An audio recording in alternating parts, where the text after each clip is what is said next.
1971 में भी जब युद्ध छिड़ा था तो अमेरिका ने कहा था कि हम बे ऑफ बंगाल में अपना 7वां बेड़ा भेज रहे हैं. We will deploy the 7th fleet.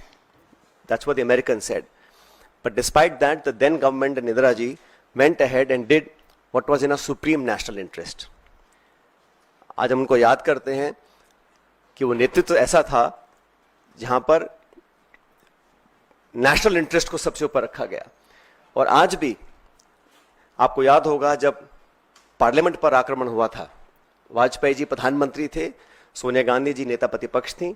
सदन के पटन पर उन्होंने खड़े होकर कहा था कि भारत, पूरा देश, पूरा विपक्ष सरकार के साथ है, जो भी उचित कदम उठाना है उसको उठाएं और निसंकोच उठाएं, हम आपके साथ रहेंगे. उन्हीं परंपराओं को कायम रखते हुए प्रमुख विपक्षी दल कांग्रेस पार्टी और तमाम दलों ने, चाहे वो खरगे जी हों, राहुल गांधी जी हों, हम सब ने सरकार को पूरा समर्थन दिया था. लेकिन इस प्रकार जो सीज फायर की घोषणा अमेरिकी राष्ट्रपति करते हैं, कुछ घंटे के बाद उसको वेरीफाई पाकिस्तान और इंडिया करते हैं, तो कहीं ना कहीं इस कश्मीर मुद्दे पर भी जो स्टेटमेंट्स आए अमेरिका की तरफ से, उस पर सरकार को अपना पक्ष रखना चाहिए, क्योंकि ये बायलैटरल इशू है. इसका अंतर्राष्ट्रीयकरण करने की जो कोशिश की जा रही है इस पूरे प्रकरण के माध्यम से, मैं इसको ठीक नहीं समझता हूं. एक विशेष सत्र पार्लियामेंट का बुलाना चाहिए और कम से कम 1994 का जो रेजोल्यूशन था उसको दोबारा अडॉप्ट करें और देश के सामने स्पष्ट तरीके से कहा जाए कि no third party involvement will be accepted. It is a bilateral issue and it is India's and Pakistan issue and no country including America should have a space to intervene in a bilateral issue. अब तक हमारे पिछले कई दशकों की जो foreign policy थी, जो स्टेटेड पॉलिसी थी, वो बड़ी स्पष्ट थी.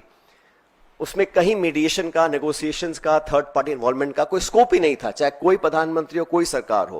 लेकिन जो अमेरिका का स्टेटमेंट आया है उस पर इन सारी चीजों के ऊपर एक सवाल उठना लाजमी बनता है. इसलिए मैं इतना अपील करूंगा कि ऑल पार्टी मीटिंग सरकार को बुलानी चाहिए तुरंत प्रभाव से.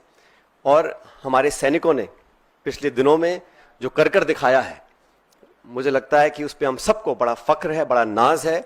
और हमारी सेनाओं का जो बल, जो ताकत, जो शौर्य, जो वीरता, जो कार्यकुशलता, जो प्रिसिशन, जिस जांबाजी से उन्होंने मजा चखाने का काम किया है पाकिस्तान को, उन सब पर हमको बड़ा नाज है, बड़ा फख्र है.